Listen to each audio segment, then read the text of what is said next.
အားလုံးပဲမင်္ဂလာပါနော်ကျွန်တော်ဒီနေ့ရုရှားဘာသာစကားတွေကနော်ပရီရှတ်စကြီးရပေါ့နော်ပရီရှတ်စကြီးရဆိုကျွန်တော်တို့ကရုရှားဘာသာစကားမှာ complex sentence ပေါ့နော်ဒါမျိုးနားလည်ထားကြတယ်ရှုပ်ထွေးတဲ့ဝါကျတိဆောက်ပုံတွေပေါ့နော်ဒီ grammar နဲ့ပတ်သက်ပြီးတော့ဒီကျွန်တော် passive နားရဲနဲ့ဒီ active နားရဲဆိုပြီးကျွန်တော်မျိုးရှိတယ်ဒါလည်းဆိုရင်ကျွန်တော်တို့ active ပေါ့နော် active နားရဲ ပရီရှတ်စကြီးရဆိုတော့ကျွန်တော်တို့ဗာလဲဆိုတော့ active construction မှာကျွန်တော် active participle ပေါ့နော် active participle မှာသူကဗာလဲဆိုရင်ကျွန်တော်တို့ subject ပေါ့နော်ပြုလုပ်သူကိုဦးစားပေးဖော်ပြတယ်ကျွန်တော်တို့ဝါကျတိဆောက်ပုံလေးပြီးကျွန်တော်တို့ passive နားရဲ ပရီရှတ်စကြီးပေါ့နော် passive နားရဲ ပရီရှတ်စကြီးဆိုရင်ကျွန်တော်တို့ဒီ passive ကျွန်တော်တို့ participle ကျွန်တော်တို့ passive construction ကျွန်တော်ဗာလဲဆိုရင်ကျွန်တော်တို့ဒီ object ပေါ့နော် objectနော်ဦးစားပေးဖော်ပြတယ်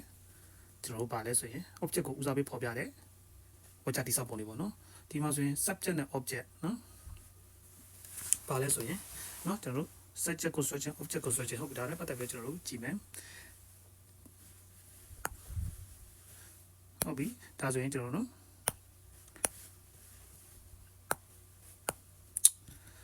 သူရဲ့ဝါကျတိဆောက်ပုံကိုကျွန်တော်တို့ဒီမှာ passive construction မှာကျွန်တော်တို့ passive နဲ့ precious ကြီးရမှာနော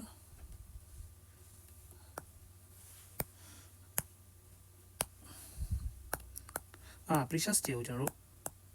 precious ကြီးကိုကျွန်တော်တို့နော်သူ့မှာက precious ကြီးမှာကျွန်တော်နှစ်ပိုင်းရှိတယ်ဘာလဲဆိုရင်ခုနပြောတယ်ကျွန်တော်တို့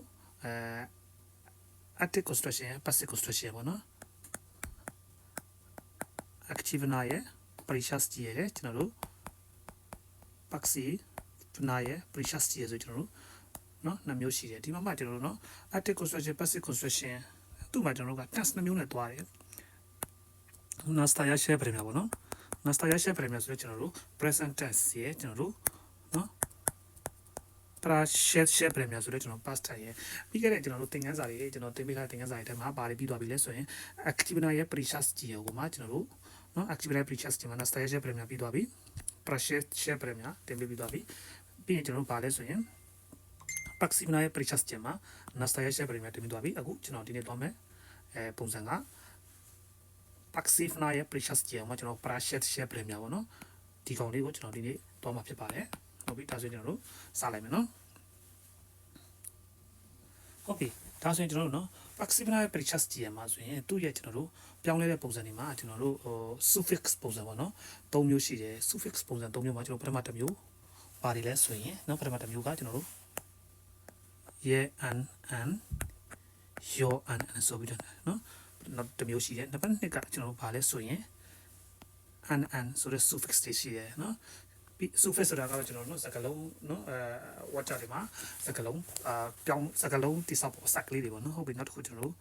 သုံးခုမြောက်ပုံစံကတော့ကျွန်တော်တို့ the suffix နဲ့ကျွန်တော်တို့သွားတယ်နော်ဟုတ်ပြီဒါကိုကျွန်တော်တို့က suffix လို့နော်ခေါ်တာပါနော်ဟုတ်ပြီကြည့်မယ်ကျွန်တော်နော်ရဲရောအန်ပုံစံကဘယ်ပုံစံကကျွန်တော်တို့ပြောင်းလဲပြီးလာတယ်ဆိုရင်သူ့ကိုတော့ကျွန်တော်တို့ကနော်vat တွေမှာကျွန်တော်တို့ကနော် vat မှာကျွန်တော်တို့ဟိုပထမဆုံးကျွန်တော်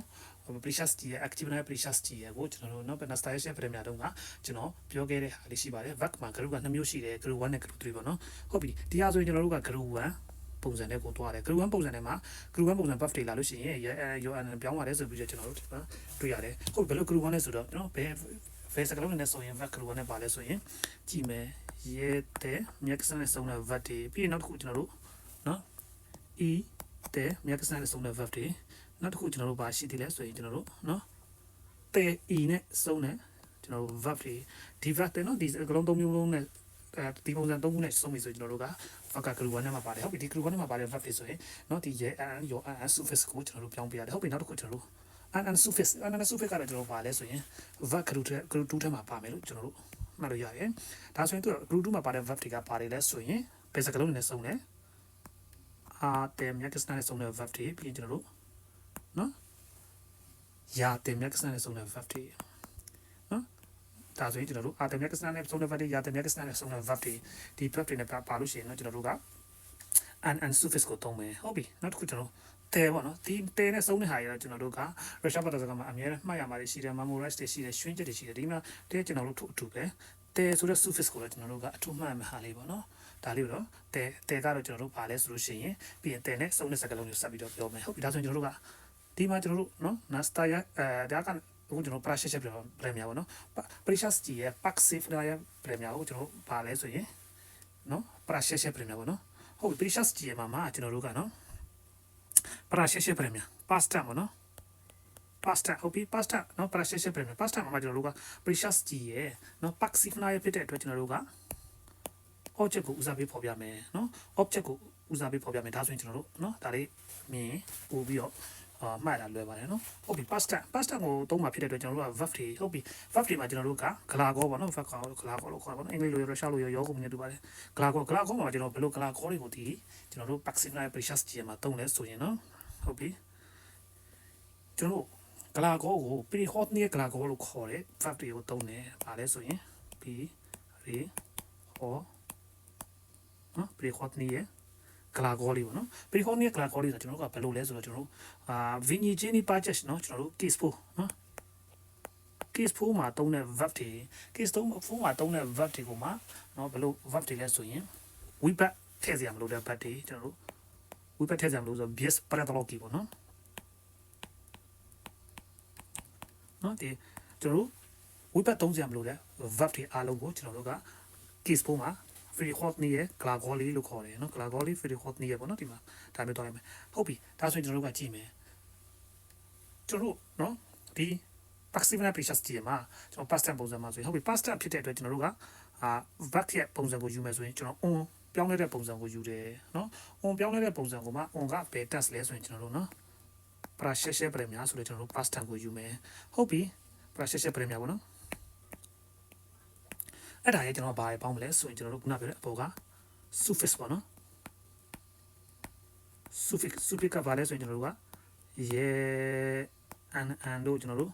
your an တို့ကျွန်တော်တို့ပြီးရင်ဘာလဲ an ပြီးရင်ကျွန်တော်တို့ဘာရှိသေးလဲခုနပြောတဲ့တဲပေါ့နော်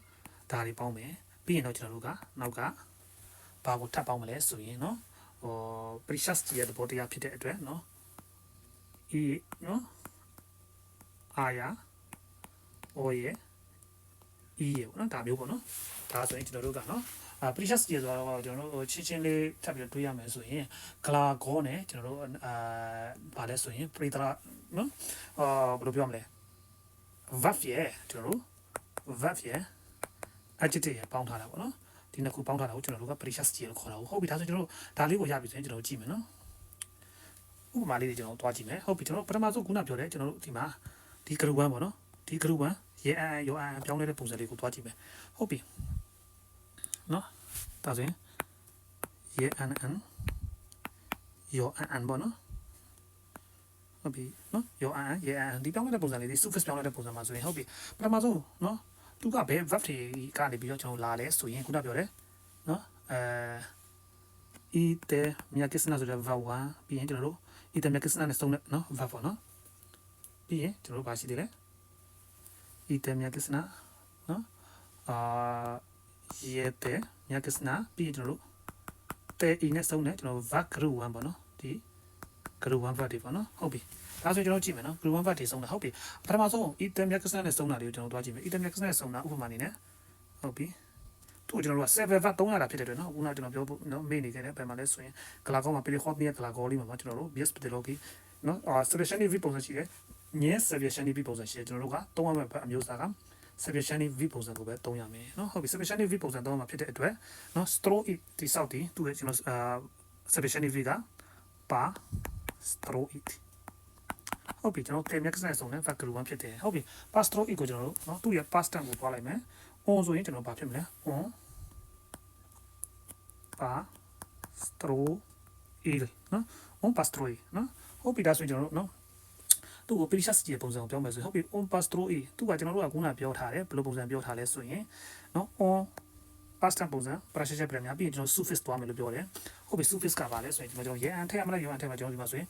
ဒီမှာ pasto ကို l ကိုကျွန်တော်ဖြုတ်လိုက်မယ်ပြီးရင်ကျွန်တော်တို့ဘာပေါင်းမလဲဆိုရင်เนาะpastro i เนาะ ye pastro เนาะ ye an ပြီးရင်ကျွန်တော်တို့နောက်ကကျွန်တော်တို့ဘာလဲဆိုရင်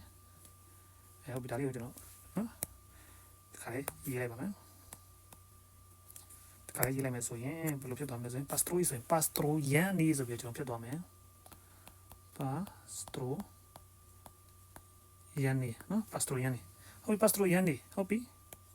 ပြီးရင်ကျွန်တော်တို့ကသူက pastro yanni ဆိုတာ on ဆိုတဲ့ကျွန်တော်တို့ object တွေအတွက်ဟုတ်ပြီအာနာဆိုရင် pastro yanna ရအာနာဆိုရင် pastro yanna ရအာနီဆိုရင်ကျွန်တော် pastro yanni ရဆိုပြီးကျွန်တော်ဖြစ်သွားမယ်เนาะဒါဆိုရင်ကျွန်တော်တို့ကကြည့်မယ်ဆိုရင် pastro il ဆိုတဲ့ကျွန်တော်တို့ဒီကောင် el လေးကိုကျွန်တော်တို့ဖြုတ်ပြီးတော့မှ pastro yanni ဆိုကျွန်တော်တို့ကခုနပြောတဲ့ yo an လေးကိုကျွန်တော်တို့သုံးရတယ်เนาะဒီမှာကြည့်မယ် yo an ပေါ့เนาะဟုတ်ပြီဒါဆိုကျွန်တော်တို့ကเนาะ yo an နဲ့ကျွန်တော်ရပြီနောက်တစ်ခုကျွန်တော်เนาะ feedback ကိုသုံးတယ်ဆိုရင်ကျွန်တော်တို့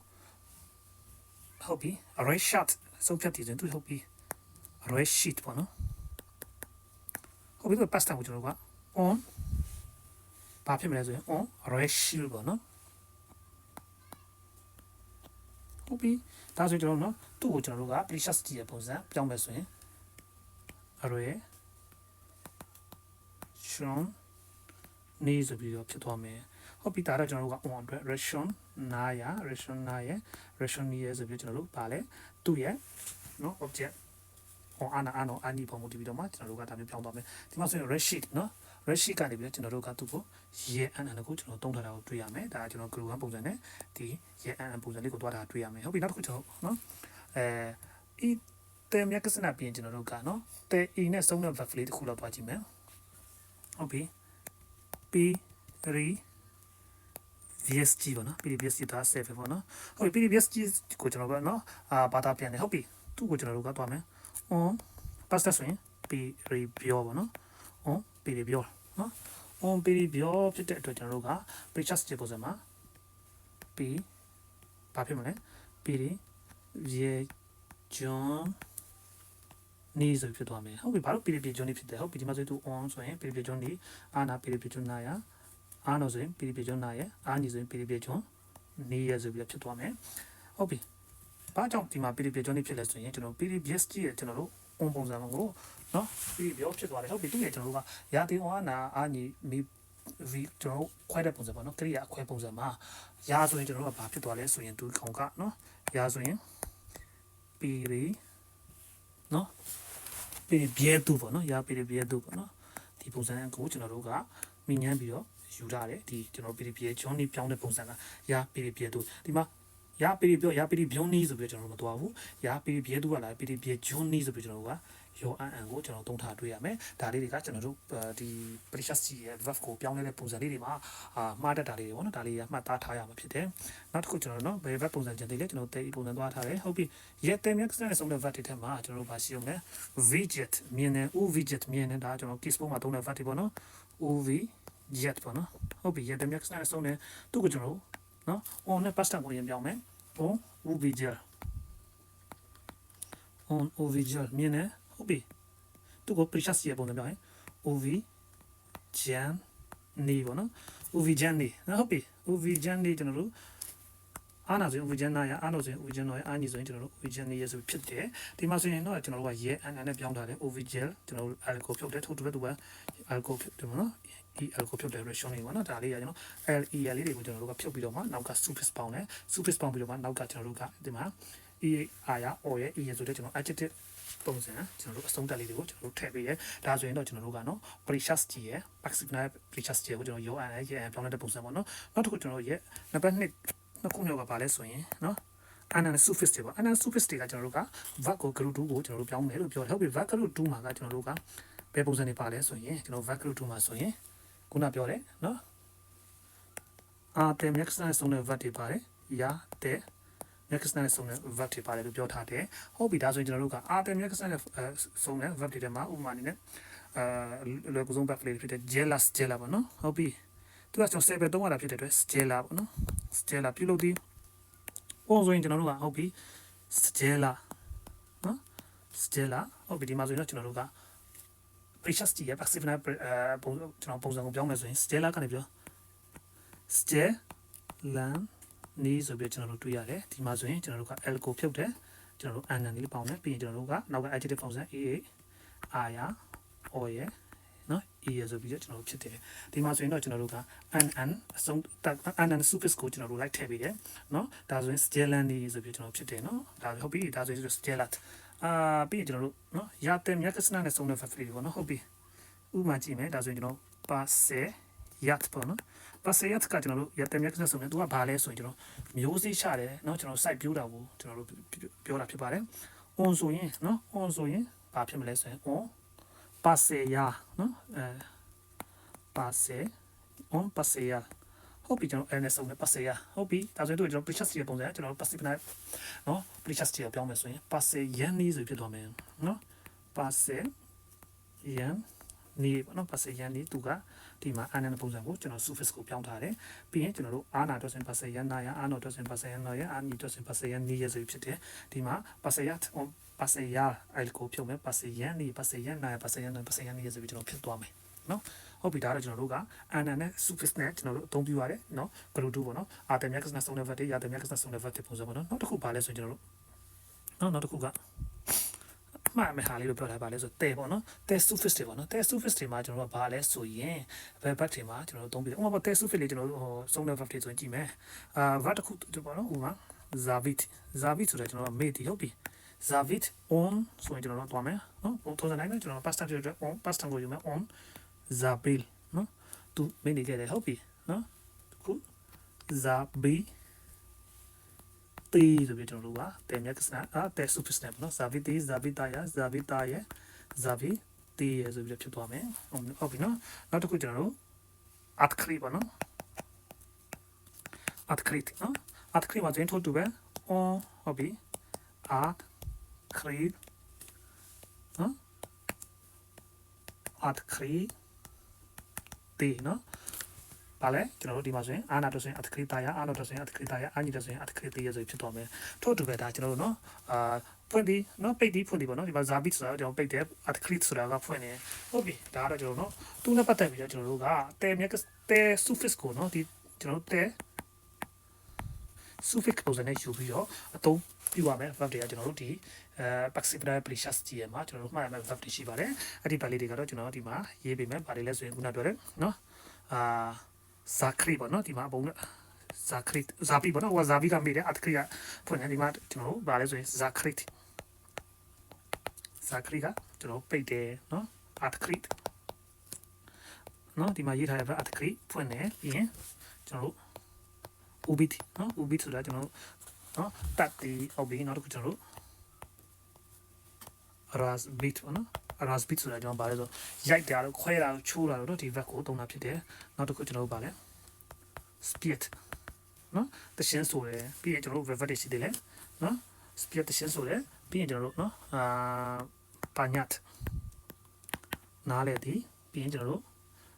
နော် zavit ခုနကပေါ်ပါဝိုင်း zavit မိတာပေါ့နော်ပြီးရင်ကျွန်တော် vivit တောက်တယ်နော်ပြီးရင်ကျွန်တော်တို့ zapit နော် zapit ကတောက်တဲ့တိုင်းမှာကျွန်တော်တောက်ပြီးသားလေးကိုမှထပ်ပြီးတော့ဖြည့်ပြီးတောက်တဲ့ပုံစံမျိုးနော် zapit ပေါ့နော်ပြီးရင်ကျွန်တော် viziat နော် viziat ဆိုလဲကျွန်တော်တို့ကနော်ရတဲ့မြတ်စနာနဲ့ဆုံးတော်ညလည်းပဲကျွန်တော်ဒီထဲမှာတဲ့နော် suffix တောင်းပါမယ်ကျွန်တော်တို့ပုံစံလေးဒါမှတ်ထားတဲ့ပုံစံလေးပေါ့နော် viziat ယူတယ်ဟုတ်ပြီကျွန်တော်နော် najet လက်ထိုးသူပဲကျွန်တော်တို့ဝစ်စင်တာသူကလည်းထိုးသူပဲကျွန်တော်ဗာလဲရဲတဲ့မြက်ကစနဲ့ဆုံးတော့ညာလည်းပဲကျွန်တော်တို့က test suffix နဲ့ပြောင်းလိုက်တဲ့ပုံစံနဲ့မှာပြောင်းပေးရမယ်ဟုတ်ပြီနောက်တစ်ခုကျွန်တော် snyat ကကျွန်တော်တို့နော်ချွတ်တာတို့နော်ဝစာချွတ်တာတို့ပါဘူးတုံးတယ်ဒီ verb ကိုတုံးတာဖြစ်ပါတယ်ရတဲ့မြက်ကစနဲ့ဆုံးတယ်နော်ဟုတ်ပြီနောက်တစ်ခုကျွန်တော်တို့ zanyat နော် zanyat ဆိုတာကကျွန်တော်တို့ယူတာတို့နော်ပစ္စည်းတွေယူတာတို့ဘာလို့ပြီးရင်ကျွန်တော်တို့အလုပ်တွေယူတာတို့ဒါမျိုးပေါ့နော်အလုပ်ချုပ်တာတို့ဒါမျိုးကိုသုံးတာဖြစ်ပါတယ်နော် zanyat ပြီးရင်ကျွန်တော်တို့ parajit နော် parajit ကကျွန်တော်ကနေထိုင်တာနော်နေထိုင်တာဖြစ်ပါတယ်နောက်တစ်ခုကျွန်တော်တို့နော်vimit ပေါ့နော် vimit ဆိုတာကျွန်တော်တို့စေးကြောတာဒီမှာကျွန်တော်တို့နော်တတိထားရမှာကရတဲ့မြက်ကစနာတို့ကျွန်တော်တို့ရတဲ့မြက်ကစနာတို့နော်ပြီးရင်ကျွန်တော်တို့နော်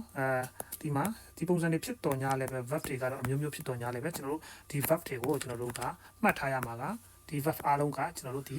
the suffix ပြောင်းလဲတဲ့ပုံစံနဲ့ပြောင်းလဲရမယ်ဆိုပြီးကျွန်တော်တို့ဒါမှတ်သားထားရမှာဖြစ်ပါတယ်ဟုတ်ပြီဒါလေးပေါ့နော်ဒါဆိုရင်တော့ကျွန်တော်တို့ကဒီပြောင်းလဲတဲ့ပုံစံပေါ့နော် Paxifina precious ကြီးရဲ့ကျွန်တော်တို့ precious ပရများကိုကျွန်တော်တို့ပြောင်းလဲတဲ့ပုံစံကိုကျွန်တော်ရသွားပြီလို့ကျွန်တော်ထင်ပါတယ်ဟုတ်ပြီကျွန်တော် Kriya ပြောင်းလဲတဲ့ပုံစံလေးကိုကျွန်တော်တို့ရပြီးဆိုရင်ကျွန်တော်ဒီ verb လေးတွေကိုကျွန်တော်လေ့ကျင့်ခန်းလေးလုပ်ကြည့်ပါလုပ်ကြည့်ပြီးရင်ကျွန်တော်ဒီဘက်မှာဗီဒီယိုလေးခဏ pause လုပ်ထားပြီးရင်ကျွန်တော်တို့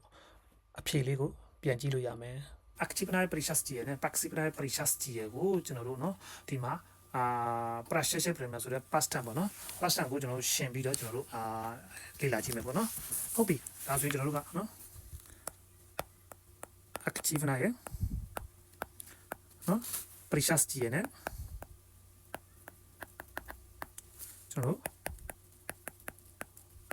passive နာရဲ့ precious ကြီးရဲ့ကိုကျွန်တော်တို့ကပါလဲဆိုရင်နော်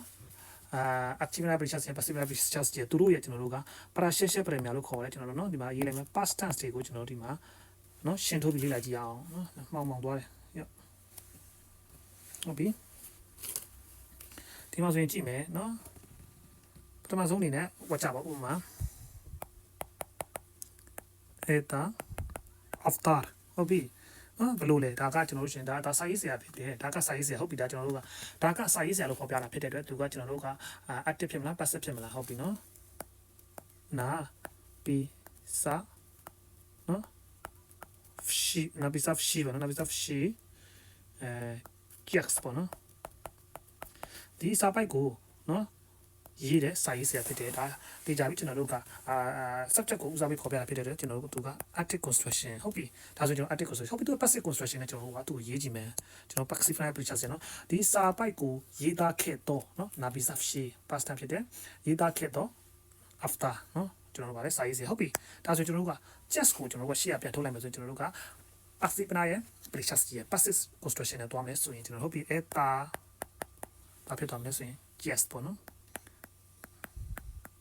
eta checks ဆိုပြီးစာပိုက်ဘယ်လိုစာပိုက်လဲဒီနော်စာရေးဆရာကရေးခဲ့တော့စာရေးဆရာကရေးခဲ့တော့ checks ဆိုပြီးဖြစ်သွားမယ်စာပိုက်ဆိုပြီးဖြစ်သွားမယ်ဟုတ်ပြီဒီမှာဆိုရင်နာပီစာကိုကျွန်တော်တို့ကခုနပြောတယ်နာပီစာနော်ဟုတ်ပြီနာပီစာနဲ့တွားမယ်ဟုတ်ပြီကျွန်တော်တို့ past tense ပုံစံနဲ့တွားတယ် on ဆိုရင်နာပီစာဟုတ်ပြီနာပီစာကျွန်တော်တို့ဘာနဲ့ဆုံးလဲဆိုရင်အာတယ်များကစနာဖြစ်တဲ့အတွက်နော်ပီစာနော်နာပီစာကဘာလဲနာပီဆတ်ကပါလဲဆိုရင်ကျွန်တော်တို့เนาะအာတယ်မြတ်ကစားနဲ့ဆုံးတာဖြစ်တဲ့အတွက်ကျွန်တော်တို့ပုံစံပြောင်းလဲတဲ့အထက်မှာ2နဲ့ပြောင်းလဲတဲ့ပုံစံမှာကျွန်တော်တို့နောက်ကပါလိုက်မယ်ဆိုရင် an supis လိုက်မယ် an supis ပေါ့เนาะနာပီဆန်နီးဆိုပြီးတော့ကျွန်တော်တို့ဖြစ်မယ်အာယာနာပီဆန်နာယာเนาะဒါမျိုးပေါ့เนาะဟုတ်ပြီဒီမှာဆိုရင် check စာကျွန်တော် on ဖြစ်တဲ့အတွက်နာပီဆန်နီးဆိုပြီးဖြစ်သွားမယ်เนาะနာပီဆန်နီးဟုတ်ပြီကျွန်တော် after ကကျွန်တော်တို့စာရေးစရာကိုကျွန်တော်တို့ပြန်ကောက်မယ်ဘယ်သူကရေးလဲစာရေးစရာရေးတဲ့အတွက်စာရေးစရာကျွန်တော်ပြန်ကောက်မှရမှာပေါ့เนาะဟုတ်ပြီafter ဆိုပြီးပြီးသွားရင်လည်းမပြီးဘူးကျွန်တော်တို့ဒီမှာဆိုရင်အမြဲတမ်းကျွန်တော်တို့ precious ကြည့်ရမှာ project ကိုနောက်ကsubject ကိုနောက်ကပြန်ဖော်ပြပြီးဆိုကျွန်တော်တို့က can ကိုเนาะ divide journey budget က can ပုံစံနဲ့ပြောပြီး after ကနေ after run ဆိုပြီးဖြစ်သွားမယ်เนาะဒါဆိုရင်ကျွန်တော်တို့เนาะ active ပုံစံ passive ပုံစံ construction ပေါ့เนาะဟုတ်ပြီဒါဆိုရင်ကျွန်တော်တို့က on အတွက်เนาะဟုတ်ပြီ on ဆိုတဲ့ကျွန်တော်တို့ object လေးဟုတ်ပြီအားနာ object လေးတစ်ခုကျွန်တော်တွားကြည့်မယ်ဟုတ်ပြီအရင်ဆုံးကျွန်တော် active construction ပုံစံလေးကိုကျွန်တော်ရေးကြည့်မယ် eta ဟုတ်ပြီเนาะဟုတ်ပြီprevious စာဟုတ်ပြီဒါကအဆိုတော့ဖြစ်ပါတယ် sphere vishaya ပေါ့နော်တီဆိုခဲ့တော့ pieśnia နော်တခြင်းကိုတီဆိုခဲ့တော့ sphere vishaya pieśnia တခြင်းကိုpieśnia ကဘာလို့ pieśnia ဖြစ်မှာပေါ့နော်တီဆိုခြင်းခံရဖြစ်တဲ့နော် pieśnia နော် eta piewisa sphere နော် sphere vishaya pieśnia ကျွန်တော်တခြင်းကိုတီဆိုခဲ့တော့ကျွန်တော်အဆိုတော့ဟုတ်ပြီဒီနေ့မှာကျွန်တော်တခြင်းကိုကျွန်တော်ပြန်ပြီးတော့ကျွန်တော်ဦးစားပေးဖော်ပြမယ်ဆိုကျွန်တော် passive construction တော့မယ်ဟုတ်ပြီတခြင်းကိုဦးစားပေးဖော်ပြမယ်ဒီမှာ passive construction နဲ့ဒါဆိုရင်ကျွန်တော်တို့ eta pieśnia ဟုတ်ပြီ pieśnia ဦးစားပေးဖော်ပြလိုက်ပြီးเนาะဘလို့တခြင်းမျိုးလေเนาะကျွန်တော်တို့အဆိုတော့တီးဆိုခဲ့တော့တခြင်းဟုတ်ပြီဒီမှာဆို sphere shaya ဒါကကျွန်တော်တို့ active construction နဲ့တွားတယ် past tense နဲ့တွားတယ်ဟုတ်ပြီ passive construction past tense ဆိုရင် spiet เนาะခုနပြောတယ်ကျွန်တော်တို့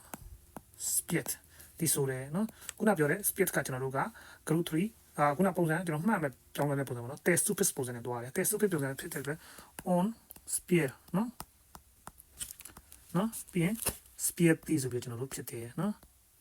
ဒါဆိုရင်ကျွန်တော်တို့ကအာနာဖြစ်တဲ့အတွက် past tense မှာကျွန်တော်အာနာဖြစ်တဲ့အတွက် pieśnia ကအာနာဖြစ်တဲ့အတွက် spear တာယာဆိုဖြစ်သွားတယ်ဟုတ်တယ်နော် spear တာယာတီးဆိုခဲ့တော့ဘယ်သူကတီးဆိုခဲ့တာလဲကျွန်တော်တို့အဆိုတော်ကတီးဆိုခဲ့တာဖြစ်တယ်အဆိုတော်ကိုပြန်ကောက်မယ် နော်ပြည့်ဗီစာကကျွန်တော်ပြည့်ဗီစာပေါ့နော်ပြည့်ဗီစာကကျွန်တော်ဗာလဲဆိုရင်အဆိုတော့တော့သူတို့ကsorry case 1ပေါ့နော် image budget ကျွန်တော်ခုနပြောတယ်ခံပုံစံနဲ့တွားရတယ်ကျွန်တော်တဘာဒီ journey budget ပုံစံနဲ့ကျွန်တော်ပြောင်းရတယ်ဖြစ်တဲ့အတွက် ပြည့်ဗီစာကနေပြည့်စိတ်ဆိုပြီးတော့ကျွန်တော်ဖြစ်သွားတယ်ဒါကျွန်တော်ခံပုံစံနဲ့တွားတာပေါ့နော်ဟုတ်ပြီဒါဆိုရင်ကျွန်တော်တို့ရပြီနောက်တစ်ခုကျွန်တော်တို့နော်ဒါကအာနာပုံစံပေါ့နော်ဒီမှာဆိုကျွန်တော် on object ရပြီဒီမှာဆိုရင်အာနာ object ရပြီဟုတ်ပြီအများပေါ့အာနီ object လေးကိုကျွန်တော်တွားကြည့်မယ်နော်သူ့ကိုကျွန်တော် active construction နဲ့တွားကြည့်မယ်ဘာလဲဆိုရင် eta gg ဒါကလေးတွေဖြစ်တယ်နော်ကလေးတွေဖြစ်တယ်ဘယ်ကလေးတွေလဲဆိုရင်ကျွန်တော်ဟုတ်ပြီ copy ရှိရပါနော် copy ရှိရနော်ဘယ်လိုခေးလဲဆိုရင်ပါတာရကီနော်ပါတာရကီဆိုလက်ဆောင်တွေကိုဝယ်ခဲ့တော့ကလေးများဖြစ်ပါတယ်ဒါဆိုရင်ကျွန်တော်လက်ဆောင်များကိုဝယ်ခဲ့တော့ဒီမှာဆိုရင်ကျွန်တော်တို့ကနော် object ကနော်အများကြီးဖြစ်တယ်အာညီဖြစ်တယ်နော်ဟုတ်ပြီဒီ object အများကြီးကိုကျွန်တော်ရှစ်ကိုဒီလက်ဆောင်တွေကျွန်တော်ဦးစားပေးပြန်ပြီးတော့ဖော်ပြမယ်ဆိုရင်ကျွန်တော် passive construction နဲ့ပြန်ရေးပေးရတယ် passive construction ဖြစ်တဲ့အတွက်နော်ဟုတ်ပြီetaနော်ပါတာရကီပေါ့နော်ပါတာရကီပေါ့နော်ဟုတ်ပြီဒီမှာဆိုကျွန်တော်တို့ကအာညီပုံစံဖြစ်တဲ့အတွက်ဟုတ်ပြီထောင်းဒါနော်ဟုတ်ပြီဒါဆိုကျွန်တော် copy နော် copy ကိုကျွန်တော်တို့ကနော် Kuplian နီးဆိုပြီးဖြစ်တယ်နော် Kuplian နီး Kuplian နီးဖြစ်တဲ့အတွက်နော်အားညီဖြစ်တဲ့အတွက် Kuplian နီးရဲဆိုပြီးဖြစ်သွားတယ်နော် Kuplian နီးရဲ့ဘသူကလဲဆိုရင် JG ကိုကျွန်တော်တို့ကနော် JG ကိုကျွန်တော်တို့က case နော်တဘာဒီ Jenny budget case file နဲ့တွားမယ်ဆိုရင် J နော်သမီးဆိုဖြစ်သွားတယ်ကလေးများအားဖြင့်ပေါ့နော်ကလေးများကဝယ်ခဲ့တော့လက်ဆောင်တွေနော်ကလေးများက Kuplian နီးရဲ့ဝယ်ခဲ့ပါတော့ပါတာကီလက်ဆောင်တွေဖြစ်ပါတယ်ဒီမှာဆိုကျွန်တော် copy ဆိုတဲ့ verb ပေါ့နော် copy ဆိုတဲ့ verb ကကျွန်တော်တို့ကဒီမှာလည်းသူမှတ်ရအောင်မယ်ဘယ်လိုမှတ်မလဲဆိုရင်ပြောင်းလဲတဲ့ပုံစံကနော် Kuplian နီးဆိုပြီးတော့နော် copy နော် copy နော်ကျွန်တော်တို့ဒီမှာဆိုရင် on ဆိုရင် copy ဖြစ်တယ် on copy နော်ဒီမှာတော့ကျွန်တော်တို့က copy ဘာလို့ Kuplian နီးပါညာမဖြစ်တာလဲဆိုရင်ဒီမှာကြည့်မယ် on copy ကနေပြောင်းလဲတာကနော် Kuplian နီးဆိုပြီးဖြစ်သွားတယ်နော်Kuplian နာရ Kuplian ကျွန်တော်ဗာဖြစ်မယ်နီးရဆိုပြီးဖြစ်မှာပေါ့နော်โอเคနော် sorry Kuplian နီးရဆိုပြီးဖြစ်မှာပေါ့နော်ဒါဆိုရင်ကျွန်တော်တို့ကနော်သူ့ကိုဘာကြောင့်နော် Kuplian နီးရဆိုပြီးကျွန်တော်အဲ့လေးပါသွားတာလဲဆိုရင်ကျွန်တော်တို့ကြည့်မယ်သူ့ကိုကျွန်တော်တို့က copy ကိုကျွန်တော်တို့back conjugate ခွဲတဲ့ပုံစံမှာဆိုရာခုပလီဥဆိုပြီးတော့ဖြစ်သွားတယ်ကျွန်တော်ဒီခုနပြောသလိုပဲပရိဗျက်တုနော်ရာပရိဗျက်တုလို့ပရိဗျက်ဂျွန်နီဆိုပြီးတော့ကျွန်တော်တို့အဲ့ဒီပုံစံကိုယူသလိုပဲခုပိကနေပြီးတော့ရာခုပလူကိုယူပြီးတော့ကျွန်တော်တို့နော်ဒီမှာခုပလီယန်နီဆိုပြီးတော့ကျွန်တော်တို့ဒီပုံစံဖြစ်သွားတယ်ဒါလေးတော့ကျွန်တော်မှတ်ထားမှာပါနော်ခုပိဆိုတဲ့ကျွန်တော်အတွက်ကျွန်တော်တို့ကခုပလီယန်နီခုပလီယန်နာဆိုပြီးတော့ဖြစ်တယ်ဒါလေးတော့မှတ်ထားရမယ်နော်ဟုတ်ပြီဒါဆိုရင်တော့ကျွန်တော်တို့ကနော်ဘာလဲဆိုရင်နော် active နော် active နဲ့ precious ကြီးရယ် past time ရယ်ကျွန်တော်တို့ passive နဲ့ precious ကြီးရယ် past time ကိုကျွန်တော်တို့ဒီမှာရှင်းထိုးပြီးတော့ကျွန်တော်တို့ဒါလေ့လာတော့တာဖြစ်တယ်နောက်တစ်ခါဒီမှာကျွန်တော်တို့လေ့ကျင့်ခန်းစာကြောင်းလေးတွေပေါ့နော်ဒါကတော့ကျွန်တော်တို့ active နဲ့ precious ကြီးရယ်ကျွန်တော် precious premier ပုံစံနဲ့ရေးထားတဲ့ watch တွေဖြစ်ပါတယ်ဒါကိုကျွန်တော်တို့ passive နဲ့ precious ကြီးရယ် precious premier ကိုကျွန်တော်တို့ပုံစံလေးပြောင်းပြီးလေ့ကျင့်ပေးရမှာဖြစ်ပါတယ်ဟုတ်ပါပြီဒါလေးကိုဗီဒီယိုလေးခဏ pause လုပ်ပြီးတော့ဖြည့်ကြည့်ပါဖြည့်ပြီးရင်တော့ကျွန်တော်ဒီနောက်ကအဖြေကိုကြည့်ပေးပါနော်အခုကျွန်တော်ဗာလဲဆိုရင်သူ့ကို purchase အလိုက်ပေါ့နော်ပေါ် purchase ရှိပေါ့နော်ကျွန်တော်တို့ case အလိုက်ကျွန်တော်လေ့လာကြည့်မယ်ပေါ် purchase ရှိပေါ့နော်ကျွန်တော်တို့ case အလိုက်လေ့လာကြည့်မယ် case အလိုက်ဆိုကျွန်တော်တို့က case 1 to 6ပေါ့နော်ကျွန်တော်ဒီပုံစံနဲ့လေ့လာကြည့်မယ်ဟုတ်ပြီနော်ဒါလေးကျွန်တော်ခဏလေးနည်းနည်းလေးဖြတ်လာအောင်အောက်ကစာရွက်မဆန်တော့လို့ပေါ့နော်ဟုတ်ပြီ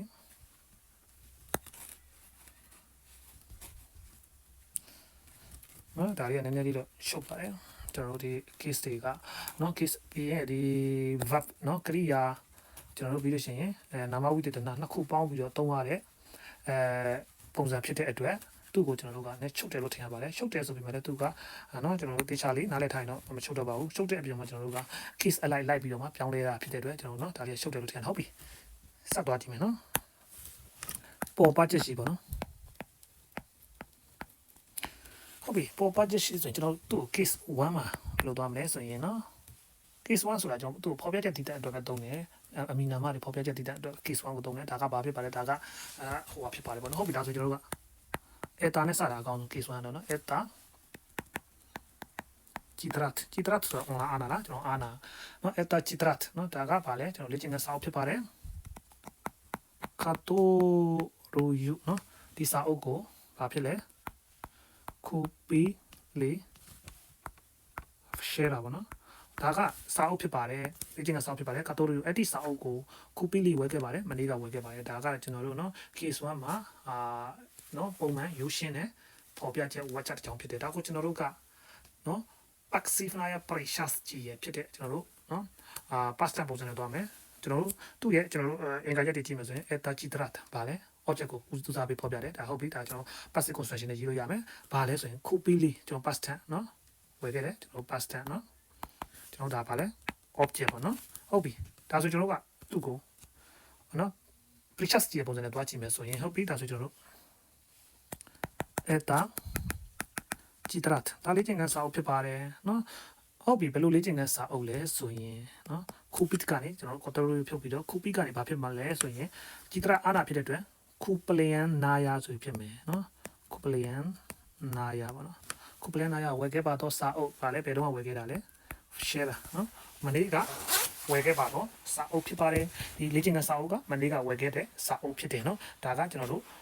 precious ကြီးရ Paxivana precious ကြီးကိုကျွန်တော်တို့ precious ပြင်မယ်ပေါ့နော် pasta ပုံစံနဲ့သွားတာဖြစ်တယ်ဟုတ်ပြီနောက်ထပ်ဒါ case 1ပေါ့နော် case 1ပေါ်ပြချက်တည်တာဖြစ်တဲ့အတွက် eta နဲ့သုံးတယ်ဟုတ်ပြီနောက်တစ်ခုကျွန်တော်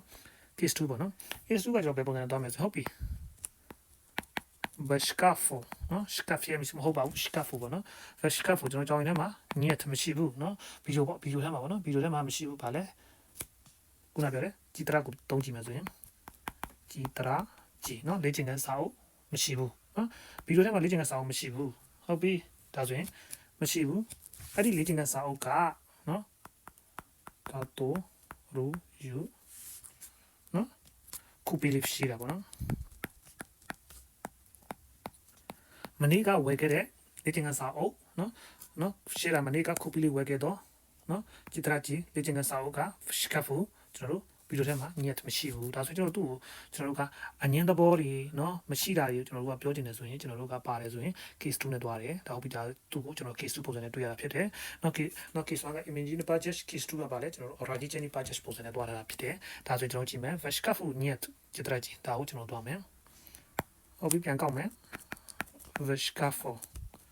ညက်ချစ်တရာကနေပြီးတော့ကြည့်နော်ချစ်တရာကြီးဖြစ်တယ်ပက်ရှ်ကပညာချစ်တရာကြီးဘယ်လိုစာအုပ်မျိုးလဲကျွန်တော်တို့နော် passive and precious ကြီးပုံစံနဲ့သွားမယ်ဆိုရင်နော်ခုပလီယန်နီးကနေပြီးတော့ခုပလန်နာရခုပလန်နိုင်ဟုတ်ပြီခုပလီယန် noise ဆိုဖြစ်တယ်မယ်ခုပလန် noise ဘယ်တော့ကလဲနော်ကျွန်တော်တို့ share မနေ့ကဝယ်ခဲ့ပါတော့စာအုပ်မရှိဘူးဖြစ်တယ်ဒီမှာဆိုရင်ကျွန်တော်တို့က case alike ပေါ့နော်ခုပလန်နာရခုပလန်နိုင်နော် case alike ပြောင်းလဲတဲ့ပုံစံကိုကျွန်တော်တို့ဘယ်ပုံစံနဲ့ယူပြီးလိုက်ပြောင်းအောင်မလဲဆိုရင် adjective တွေကျွန်တော်တို့ prelagachena ရဲ့ဆိုတဲ့ကျွန်တော် adjective တွေပြောင်းလဲတဲ့ပုံစံတိုင်းကျွန်တော်တို့လိုက်ပြီးတော့ပြောင်းလဲရတာဖြစ်ပါတယ်။ပါလဲသူရဲ့အဆုံးသက်က adjective ပုံစံလေးတွေနဲ့စုံတဲ့ EAR ရ or ဆိုတဲ့ adjective ပုံစံလေးတွေနဲ့စုံတာဖြစ်တဲ့အတွက်ကျွန်တော်တို့ဒီမှာလဲ case alike ပြောင်းရင်လဲကျွန်တော်တို့ adjective form ကိုယူပြီးတော့မှအတူတူပဲအဲ့ပုံစံတိုင်းလိုက်ပြောင်းမှာဖြစ်ပါတယ်။ဟုတ်ပြီဒါဆိုကျွန်တော် case 2ပြီးရင်ကျွန်တော် case 3ဟုတ်ပြီ case 3မှာဆိုရင်ကျွန်တော်ဟုတ်ပြီနော်ဘာတိုင်ကြီးနော်ဘာတိုင်ကြီးနော်ဘာတိုင်ကြီးလာပါအောင်ဘယ်လိုလာလဲတွားပါအောင်လာပါအောင်ပေါ့နော်ဒါဆိုရင်ကျွန်တော်ခက်ချီတရာချီနော်ဒါဆိုရင်တစုံတစ်ခုစီကိုရှင်းကတ်တာတစုံတစ်ယောက်စီကိုရှင်းကတ်တော့တာဖြစ်နော်ရှင်းကတ်တဲ့အရှင်မျိုးဆိုရင်ကျွန်တော် case 3ကိုတုံးတယ်ဟုတ်ပြီဒီမှာဘာတိုင်ကြီးခက်ချီတရာချီဒီလေ့ကျင့်ခန်းစာအုပ်စီကိုတွားလိုက်လေ့ကျင့်ခန်းစာအုပ်စီလဲနော်ဆိုရင်ဒါခုပလျန်နော်ကတ်တိုရူယူပေါ့နော်ကတ်တိုရူယူကူပီလီနော်ကူပီလီဘယ်တော့ဝယ်ခဲ့ရလဲနော်share မနေ့ကဝယ်ခဲ့တယ်လေ့ကျင့်ခန်းစာအုပ်စီကိုတော့တွားလိုက်ပါအောင်ဘာခိုင်းမလို့လဲတော့တစ်ခုခိုင်းမှာပေါ့နော်ဟုတ်ပြီဒါဆိုရင်နောက်ကဟောင်းကျွန်တော်ဆက်ပြီးတော့နောက်ထောင်တော့ကျွန်တော်တို့ဒီ watch တိစောက်ပုံမှာတွားမယ်ပါတိုင်းကြီးခက်ချစ်တဲ့ကြီးခတ်တော့လို့ကိုပီလီရှိတာဒါရုပ်ရှင်နဲ့ဖော်ပြချက်ပေါ့နော် simple form ပေါ့နော်သူ့ကိုကျွန်တော် complex sentence လို့ခေါ်တယ် pictures ရဲ့ပုံစံတွားမယ်ဆိုရင်ကျွန်တော်တို့ဟုတ်ပြီပါတိုင်းကြီးနော်ကဲချစ်တဲ့ကြီးနော်ဒီမှာစာအုပ်စီကိုလေ့ကျင့်ခန်းစာအုပ်စီကိုတွားလိုက်အောင်ဘယ်လေ့ကျင့်ခန်းစာအုပ်လဲဆိုရင်နော်ခုပလျန်နိုးနော်ဒီစထရီမှာလည်းခုပလျန်နိုးပဲတွားတယ်ခုပလျန်နိုး share တာပေါ့နော်မနေ့ကဝယ်ခဲ့တဲ့လေ့ကျင့်ခန်းစာအုပ်စီကိုတွားလိုက်ပါအောင်ဆိုကျွန်တော်ဒီပုံစံဖြစ်သွားပဲဟုတ်ပြီနောက်တစ်ခုနော် dispo နော် dispo ပါဆိုရင်ဟုတ်ပြီကျွန်တော်တို့နော်အရာဝတ္ထုတွေကိုတိုက်ရိုက်ကျွန်တော်တို့နော်ယူလာတို့နော်ငားတာဒါမျိုးဆိုရင်ကျွန်တော်တို့ကဟုတ်ပြီဥပမာဒီလေ့ကျင့်ခန်းစာအုပ်ကိုယူခိုင်းလိုက်မယ်နော် voice me ယူလိုက်ပါအောင်ပါလဲကြည်တရတ်ကျွန်တော်တို့ဒီမှာမြက်ကစနာဆုံးတာကကျွန်တော်တို့ case ဖို့နော်ဒီ Vinigini budget ဆိုတဲ့ case ပုံမှာဆိုမြက်ကစနာကတော့ပြောင်းစရာမလိုဘူးဒါပေမဲ့သူနဲ့သက်ဆိုင်တဲ့ကျွန်တော်နောက်က adjective ကိုတော့ကျွန်တော်ပြောင်းပေးရတယ်ဟုတ်ပြီဒါဆိုရင်တော့ကြည့်မယ် basmi chitra နောက်လေးချင်းကစာအုပ်ယူလာအောင်ဘယ်လေးချင်းကစာအုပ်လဲကာတိုရူယူဘောအကြောင်းနေတိုင်းပဲကာတိုရူယူခုပီလီ share မလေးကနော်ဝယ်ခဲ့တဲ့လေးချင်းကစာအုပ်ကိုယူလိုက်ဟုတ်ပြီဒါဆိုရင်ကျွန်တော်ကြည့်မယ် basmi chitra နော်လေးချင်းကစာအုပ်ကိုယူလိုက်ဘယ်လိုလေးချင်းကစာအုပ်ကိုယူရမှာလဲမနေ့ကဝယ်ခဲ့တဲ့လေးချင်းကစာအုပ်ဒါဆိုရင်ကျွန်တော်တို့ကမနေ့ကဝယ်ခဲ့တော့ဆိုတော့ကျွန်တော်တို့ကနော်precious ကြီးရဲ့ပုံစံကိုကျွန်တော်တို့နော်ပြောင်းမယ်ဒါဆိုရင်ခုပီကနေပြီးဘာဖြစ်မလဲခုပလီယန်နူယူဆိုပြီးဖြစ်သွားမယ်ဒီမှာဆိုရင်ကြည်တရကိုကျွန်တော်တို့ကမြက်ကစနာကကျွန်တော်တို့ကအားနာမှာပြောင်းစရာမလိုဘူးဒါပေမဲ့သူ့ကိုအထူးပြုတဲ့ကျွန်တော်တို့နော် adjective တို့ကျွန်တော်တို့ precious ကြီးကိုလည်းကျွန်တော်တို့ကပြောင်းပေးရတယ်နော် basmi ကြည်တရခုပလီယန်နူယူနော် share တာပေါ့နော်ဒါဆိုရင်ကျွန်တော်တို့ကဘာကြောင့်လဲဆိုရင်တချို့တော့ကျွန်တော်တို့နည်းနည်းလေးတွေရောတတ်တာပေါ့နော်ဒီမြက်ကစနာကပြောင်းရမှာလားအာနာမြက်ကစနာကပြောင်းရမှာလားမပြောင်းအောင်လားဒါလေးပေါ့နော်ကျွန်တော်တို့ရောတတ်တာလေးပေါ့နော်ဟုတ်ပြီနောက်တစ်ခုကျွန်တော်တို့ case နော် Vinigini budget ပြီးတော့တဘာဒီချန်ဒီ budget ပေါ့နော်တဘာဒီချန်ဒီ budget မှာဆိုရင်နော်တစုံတစ်ခုကိုစိတ်ဝင်စားတာတို့ဘာလို့နော်ပြီးရင်ဟုတ်ပြီစိတ်ဝင်စားတာပတ်သက်ပြီးတော့ရေးမယ်ပေါ့နော် on interessa valsa ပေါ့နော် on interessa valsa သူကစိတ်ဝင်စားခဲ့တယ်ဘာလို့စိတ်ဝင်စားခဲ့တာလဲနော်ကြည်တရတ်ကနေပြီးတော့ကျွန်တော်တို့မြက်ကစနာကဘာပြောင်းသွားမလဲဆိုရင်ကျွန်တော်တို့ကြည်တရတ်နော်မြက်ကစနာကတော့မပြောင်းမနဲ့နောက်ကနော်ယူကြည်တရတ်ယူပေါ့နော်ဒီသူကဒီလေးချင်းကစာအုပ်ကိုစိတ်ဝင်စားတယ်စိတ်ဝင်စားကြတယ်ဘယ်လေးချင်းကစာအုပ်လဲနော်ကာတိုရူယူခုပီလီပေါ့နော်ဘယ်တော့ဝယ်ခဲ့တာလဲကျွန်တော်တို့ share မနေ့ကဝယ်ခဲ့တဲ့လေးချင်းကစာအုပ်ကိုသူစိတ်ဝင်စားနေတယ်ဒါလှလို့လားဒါမှမဟုတ်ပဲကျွန်တော်တို့ရေးကောင်းလို့လားပေါ့နော်ဒါအောင်သူစိတ်ဝင်စားနေပါတော့ဟုတ်ပြီဒါဆိုရင်ကျွန်တော်ကသူ့ကိုဒါကတော့ကျွန်တော်ရိုးရှင်းတဲ့ပုံစံ simple sentence form ကိုကျွန်တော်တို့က complex sentence form ကိုပြောင်းမယ် precious ရဲ့ပုံစံကိုပြောင်းမယ်ဟုတ်ပြီဒါဆိုရင်ကျွန်တော်တို့ပြန်ကောက်မယ် on interessa valsa နော်ကြည်တရတ်ကျူကနေပြီးတော့ကျွန်တော်တို့နော်ကြည်တရတ်ကျူဘယ်လိုကြည်တရတ်ကျူလဲဆိုတော့ကျွန်တော်တို့ကြည့်မယ်ဘယ်လိုလေ့ကျင့်ခန်းစာအုပ်လဲနော်မနေ့ကဝယ်ခဲ့တဲ့လေ့ကျင့်ခန်းစာအုပ်နော်ကာတိုလိုရဖြုတ်ပြီးတော့ခုပိကနေပြီးတော့ခုပလီယန်နိုယေဆိုပြီးဖြစ်မယ်ခုပလီယန်နိုယေ share တာပါနော်ဒါမနေ့ကဝယ်ခဲ့တဲ့လေ့ကျင့်ခန်းစာအုပ်နော်ဟုတ်ပြီဒါဆိုကျွန်တော်တို့က case ကကျွန်တော်တို့preterloshny budget ကိုတော့မှာပေါ့နော်preterloshny budget ဆိုတာကကျွန်တော်ဗာလဲဆိုရင်တစုံတစ်ခုအကြောင်းလို့နော်တစုံတယောက်အကြောင်းလို့ဒါမျိုးပြောတဲ့ချိန်ကြရင်တော့ကျွန်တော် case နော် cases လို့ခေါ်တဲ့ preterloshny budget ကိုအသုံးပြုတယ်ဟုတ်ပြီဒါဆိုရင်ကျွန်တော် prepositional case ပေါ့နော်ဥပမာကျွန်တော် suppressive မေးလိုက်ပါအောင်ဘာအောင်မေးပါလဲ or ကြည်တရကြည်ပါနော်ဒီလေ့ကျင့်ခန်းစာအုပ်အကြောင်းကိုမေးနော် suppressive မေးလိုက်ပါအောင်ဘယ်တော့မှဝယ်ခဲ့တာလဲကာတိုရူယူနော်ကာတိုရူယူခုပီလီနော်ခုပီလီနော် share တာဒါမနေ့ကဝယ်ခဲ့တဲ့လေ့ကျင့်ခန်းစာအုပ်အကြောင်းကိုနော် suppressive နော်မေးလိုက်ပါအောင်ဟုတ်ပြီဒါဆိုကျွန်တော်ကြည့်မယ်နောက်ပြန်ပြကျွန်တော်ကောက်မယ် suppressive နော်ကြည်တရကြည့်ပါနော်လေ့ကျင့်ခန်းစာအုပ်အကြောင်းကိုကျွန်တော်မေးမယ်ဒီမှာဆိုကျွန်တော်တို့ complex ပုံစံနဲ့တော့မယ်ဆိုရင်ကျွန်တော် precious ကြီးကိုပြောင်းရတော့မယ်ဒါဆိုရင်ခုပလီယန်နော်ဘာဖြစ်မလဲနော်ကာတိုရီကနေပြီးတော့ကာတိုရီခုပီလီကနေပြီးတော့ခုပလီယန်နိုယေနော် share တာဆိုပြီးကျွန်တော်ပြောင်းသွားမယ်ဒါဆိုရင်တော့နော်ဒါကျွန်တော်တို့က case alike ကျွန်တော်တို့နော်ဒီမှာကြည့်မယ်နော် case 1နော် case 2 case 3 case 4 case 5 cases ဆိုတော့ကျွန်တော်တို့ဒီမှာ case short ခုနဲ့ကျွန်တော်တို့နော် case အားလုံးပေါ့နော်ဒီ case အားလုံးမှာကျွန်တော်တို့ဒါဥပမာလေးတွေနဲ့ရှင်းထုတ်ပြီးတော့ဒီ precious ကြီးရဲ့ပြောင်းလဲတဲ့ပုံစံကိုလေ့လာတော့တာဖြစ်တဲ့ဒါဒီမှာတော့ကျွန်တော်တို့နော်ဝါကြတွေပေးထားပါတယ်ဒီဝါကြတွေမှာကျွန်တော်တို့နော် verb တွေပေးထားပါတော့ဒီ verb တွေကိုကျွန်တော်တို့က passive နဲ့ precious ကြီးရဲ့ precious premier ပေါ့နော်ဒီပုံစံကိုပြောင်းလဲပေးရမှာဖြစ်ပါတယ်ပြောင်းလဲပေးရတဲ့ပုံစံကကျွန်တော်တို့ case alike ဝါကြရဲ့ကျွန်တော်တို့ဝါကြအနေအထားပေါ်မူတည်ပြီးတော့မှကျွန်တော်တို့စာကြောင်းပေါ်မူတည်ပြီးတော့မှဘယ် case မှာသုံးရမယ်ဘယ် case လိုက်ရမယ်ဆိုတဲ့ပုံစံဘယ် online အားနာလားအားနော်လားမူတည်ပြီးတော့မှကျွန်တော်တို့ precious ကြီးရဲ့ကျွန်တော်တို့ပြောင်းလဲပေးရမှာဖြစ်ပါတယ်ဟုတ်ပါပြီဒါလေးကိုကျွန်တော် post လုပ်ပြီးလေ့ကျင့်ခန်းလေးလုပ်ကြည့်ပါပြီးရင်ကျွန်တော်ဒီပေးထားတဲ့အဖြေလေးနဲ့ ပြန်တိုက်ကြည့်ပါဟုတ်ပါပြီအားလုံးပဲเนาะကျွန်တော်ဒီလေ့ကျင့်ခန်းလုပ်ရင်းနဲ့အဆင်ပြေပါစေဒါကတော့ကျွန်တော်တို့เนาะ precious ကြီးနဲ့ပတ်သက်ပြီးတော့လေ့ကျင့်ခန်းအားလုံးပြီးဆုံးတော့ပါပြီ